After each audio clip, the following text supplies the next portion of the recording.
اعوذ باللہ من الشیطان الرجیم بسم اللہ الرحمن الرحیم وَيَسْأَلُونَكَ عَنِ الْجِبَالِ، اے نبی یہ آپ سے پہاڑوں کے بارے میں پوچھتے ہیں کہ یہ پہاڑ کہاں چلے جائیں گے، آپ کہتے ہیں کہ زمین چپٹی ہو جائے گی۔ وَيَسْأَلُونَكَ عَنِ الْجِبَالِ قُلْ يَنسِفُهَا رَبِّي نَسْفًا، کہہ دیجئے میرا رب ان سب کو ریزہ ریزہ کر کے بکھیر دے گا۔ فَيَذَرُهَا قَاعًا صَفْصَفًا، تو چھوڑ دے گا اس زمین کو، بنا دے گا بالکل صاف چٹیل میدان، صفصفا، لا تری فیہا عوجا، نہ اس میں کوئی موڑ ہوگا ولا امتا، اور نہ کوئی ٹیلا ہوگا، کوئی اونچان ہی نہیں تو موڑ کا کیا سوال، یہ تو سپاٹ پوری زمین ایک جیسی ہو جائے گی۔ یومئذ یتبعون الداعی لا عوج لہ، اس دن وہ پھر لبیک کہیں گے پکارنے والے کی پکار پر، کہیں سے پکارا جائے گا کہ آؤ جمع ہو جاؤ، تو اب سب کے سب جو ہے ادھر دوڑیں گے، لا عوج لہ، اب اس کی اس پکار سے کہیں ٹیڑھا ہونا کسی کے لیے ممکن ہی نہیں ہوگا کہ پکارنے والا ادھر پکار رہا ہے وہ کسی اور سمت میں جا سکے، لا عوج لہ، کوئی ٹیڑھ ممکن نہیں ہوگی۔ وخشعت الاصوات للرحمن، اور تمام آوازیں جو ہیں وہ رحمان کے سامنے خاموش ہو چکی ہوں گی، جھک چکی ہوں گی۔ فلا تسمع الا ہمسا، تو تم نہیں سنو گے سوائے ایک بھنبھناہٹ، جیسے بھنبھناہٹ سی ہوتی ہے ایسی آواز ہوگی، کسی کی بات جو ہے وہ سنائی نہیں دے گی۔ یومئذ لا تنفع الشفاعۃ، اس دن شفاعت ہرگز مفید نہیں ہوگی، الا من اذن لہ الرحمن، مگر صرف اس کے حق میں جس کے لیے رحمان نے اجازت دی ہو، ورضی لہ قولا، اور جس کے لیے کیا اس نے بات پسند کی ہو۔ یعلم ما بین ایدیہم، وہ جانتا ہے جو کچھ کہ ان کے سامنے ہے، وما خلفہم، اور جو کچھ کہ ان کے پیچھے ہے، ولا یحیطون بہ علما، اور وہ احاطہ نہیں کر سکتے اس کے علم کا۔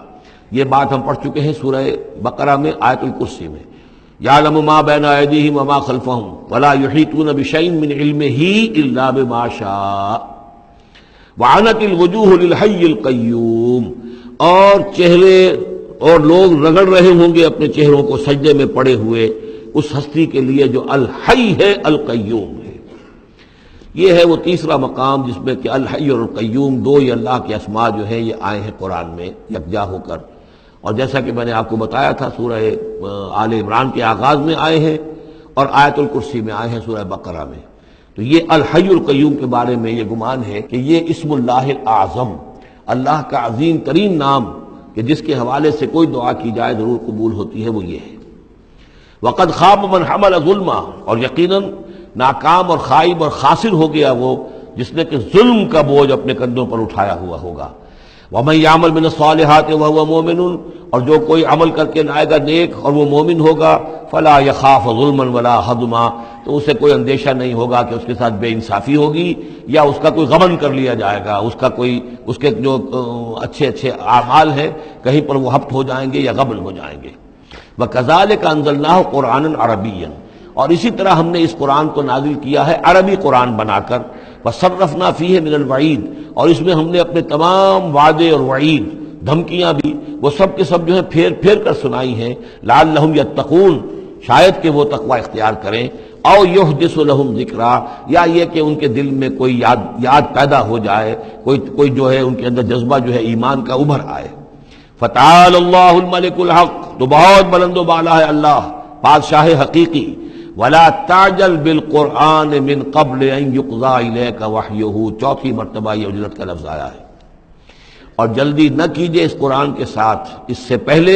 کہ اس کی وحی کی تکمیل ہو جائے آپ پر، یعنی اللہ تعالیٰ نے اس کے لیے جو وقت بھی معین کیا ہوا ہے اسی حساب سے اس کا اترنا یہ در حقیقت سب سے عمدہ ہے، مفید ہے، اور اسی میں حکمت ہے، اور اسی میں خیر ہے، اسی میں آپ کے لیے مصلحت ہے۔